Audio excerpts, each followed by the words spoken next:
Hi Capricorn, welcome back to our channel. आज हम आपके लिए जून 2023 के रीडिंग्स लेकर आए हैं। आगे बढ़ते हैं आपकी रीडिंग में ज़्यादा टाइम वेस्ट किए बिना आपका की कार्ड देखते हैं। जो आपका पहला की कार्ड है, जो मैसेज कार्ड है, that is true love. Okay,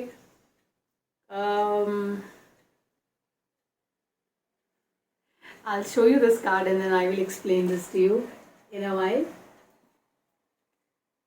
The Death card, your first week. Second week is the King of Cups. Amazing cards. Placement is really strong. Third week is the Nine of Swords, something which is you are losing. And fourth week is the Strength card. You are losing something and then after that you will have to keep your strength up. Manage it very well. पहले week से start करते हैं, in fact पहले card से start करते हैं। True love. True love का जो कार्ड होता है ये दो तरीके से आपकी रीडिंग को डिफाइन करता है। पहला, या तो आप किसी इंसान से बहुत प्यार करते हैं and then you have finally realized that the person is the true love of your life, and second way is that you finally start to love yourself. Okay, so आपको डिसाइड करना है, आपको इवेलुएट करके मुझे बताना है comment section में कि आप कौन से कैटेगरी में फॉल इन कर रहे हैं इस वक्त जून 2024 में। पहला जो वीक है और जो पहला कार्ड है वो self I am stuck with self love. You have the Death card. Death card is a card of transformation, reincarnation. और उसका जो कंपेनियन कार्ड है वो है एट ऑफ सोर्ड्स का कार्ड। अब यहाँ पर जो है चीज़ें एक जगह पे अटकी हुई हैं। ओके, आप अपने आप को बहुत ज़्यादा you feel like you surrounded with problems right now. कहीं से कुछ वे आउट नहीं मिल रहा है, ब्रेक थ्रू नहीं मिल रहा है आपको इस टाइम पे। लेकिन फर्स्ट वीक ऑफ जून आपके लिए आपकी लाइफ का ब्रेक थ्रू लेकर आएगा। यानी कि अगर आपको ये क्लियर पिक्चर नज़र नहीं आ रही थी अभी तक कि कहाँ जाना है, अब आपको क्लियर पिक्चर नज़र आ जाएगी कि कहाँ जाना है। दूसरी चीज़, चीज़ें बदलेंगी for better. So your life will transform. तो एक चैप्टर आपकी लाइफ का ख़त्म होगा और दूसरा चैप्टर आपको शुरू करना पड़ेगा। तो ये चीज़ें अलग हो रही है, ये चीज़ें चेंज हो रही हैं। कैप्रिकॉर्न आपके लाइफ में तैयार हो जाइए इस आने वाले चेंज के लिए। सेकेंड जो कार्ड था आपका किंग ऑफ कप्स का कार्ड है। किंग ऑफ कप्स जो है वो बात करते हैं इमोशंस की, इमोशनल सेटिस्फैक्शन की, emotional leadership, in terms of leading your emotions very well, this is there.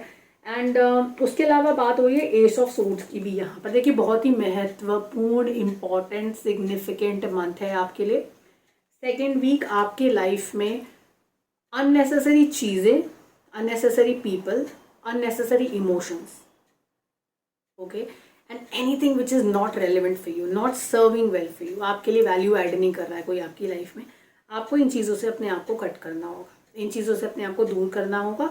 और क्योंकि जब आप कुछ नई शुरुआत करते हैं तो पुरानी चीज़ें पीछे छोड़नी पड़ती हैं। कुछ इसी तरह की जो एनर्जीज हैं आपके लिए सेकेंड वीक में आ रही हैं कि आपको इमोशनली एक नई स्टार्ट और नई चीज़ की ज़रूरत है। उसके लिए आपको पुराने इमोशंस और जो लाइफ है वो आपको पीछे छोड़नी पड़ेगी। कैप्रिकॉर्न थर्ड वीक की अगर बात करें तो थर्ड वीक में लॉस का कार्ड है। लॉस यानी कि डिसअपॉइंटमेंट, कुछ खोना, कोई फाइनेंशियल लॉस हो सकता है, आप कुछ चीज़ें खो सकते हैं, वो भी हो सकता है। और उसके अलावा यहाँ पर किंग ऑफ पेंटिकल्स का कार्ड है।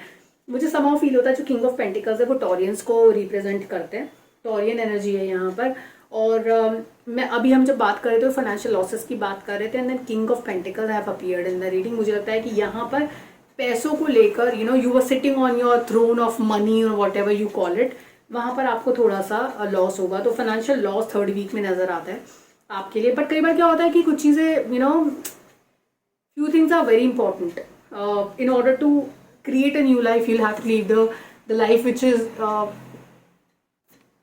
तो पुरानी चीज़ों को छोड़कर नई चीज़ों की तरफ आपको आगे बढ़ना पड़ता है। और उस प्रोसेस में कई बार ये ऐसा होता है थोड़ा सा नफा नुकसान होता ही है। बट देन आपको डिसाइड करना है आपको लाइफ में क्या चाहिए। फोर्थ वीक जो है थोड़ा सा आपके लिए सेवन ऑफ कप्स का कार्ड है। मुझे लगता है थोड़ा सा आपके लिए प्रॉब्लम लेकर आएगा इन टर्म्स ऑफ डिसअपॉइंटमेंट। आपको जहाँ मुझे लगता है सेकंड वीक में आपकी एनर्जीज थोड़ी हाई होंगी कि finally things are moving, you have a way what you have to do. Last week में थोड़ी ज़ील नीचे आती हुई मुझे नज़र आती है। मुझे लगता है आप थोड़े से डिसअपॉइंट होंगे कि you will be focusing on something which doesn't matter, या वो लाइफ जो अब आपके लिए नहीं है या आपको नहीं मिलने वाली है उस लाइफ पे आपका फोकस रहेगा। तो समथिंग विच डजंट एग्जिस्ट। आप देखिए आप रिफ्लेक्शन पे फोकस कर रहे हैं और जो रिफ्लेक्शन है वो रियल नहीं होता है।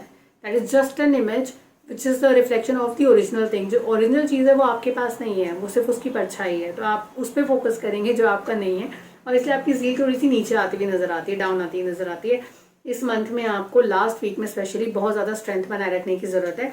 कंसिडरिंग इतने सारे इंपॉर्टेंट मैसेजेस आपके लिए हैं कैप्रिकॉर्न, हम टी लीफ कार्ड्स का भी इस्तेमाल करेंगे और देखेंगे कि आपके लिए और क्या की मैसेजेस हैं यहाँ पर। पहला जो कार्ड है वो है हेस्टेक का कार्ड है, karma you will reap what you have sown. Okay, तो अगर पास में आपने कुछ गलत किया है तो उसके रिजल्ट्स आपको इस मंथ में जरूर मिलेंगे। कैप्रिकॉर्न आप तैयार हो जाइए, अच्छा किया है तो आपको अच्छे रिजल्ट्स मिलेंगे, खराब किया तो आपको खराब मिलेंगे। This is a karma card for you. Second card है कैप्रिकॉर्न्स के लिए, just pray what is the next card for you, and this is the bell card. Some announcement is coming, कुछ फाइनल होने वाला है, किसी फाइनल चीज के आउटकम की अनाउंसमेंट होने वाली है जून में आपके लिए। आपको फाइनल डिसीजन अपना कोई कन्वे कर देगा या आप अपना फाइनल डिसीजन किसी को कन्वे कर देंगे। क्लब कार्ड है, someone will try to make you do something against your will, ऐसी कोई चीज जो आप नहीं करना चाहते हैं आपको वो करनी पड़ेगी। ये अनाउंसमेंट उसी से रिलेटेड लगती है। So this is a club card which is there. एक लास्ट कार्ड पिक कर लेते हैं, let's take this one. Arc way, new opportunities, possibilities and past opening. Last week में ये वाला कार्ड है, मुझे लगता है कि कुछ नया आपको करने के लिए मिलेगा, कोई नई अपॉर्चुनिटी मिलेगी, कुछ नई चीज़ें आप एक्सप्लोर कर पाएंगे। बट देन दो तीन चीज़ें जो इंपॉर्टेंट है, पहली जो आपने किया है वो आपको फेस करना पड़ेगा। सेकंड कुछ इंपॉर्टेंट अनाउंसमेंट हो सकती है। और थर्ड वीक में आते आते मुझे लगता है कुछ चीज़ें आपको ऐसी करनी पड़ेंगी जो आप करना नहीं चाहते थे लेकिन आपको करनी पड़ेंगी। फोर्थ वीक में कुछ नई अपॉर्चुनिटीज़ आपके पास आ सकती हैं, उनको इवेलुएट करिए। रिफ्लेक्शंस पे फोकस मत करिए, बाहर निकलिए और असली ज़िंदगी पर फोकस करिए। कैप्रिकॉर्न अपना ध्यान रखिए, खुश रहिए। नेक्स्ट मंथ आपसे फिर से मिलेंगे हम अपने नेक्स्ट मंथ के रीडिंग के साथ, विच इज जुलाई 2024। तब तक के लिए अपना ध्यान रखिए। Take care, bye bye.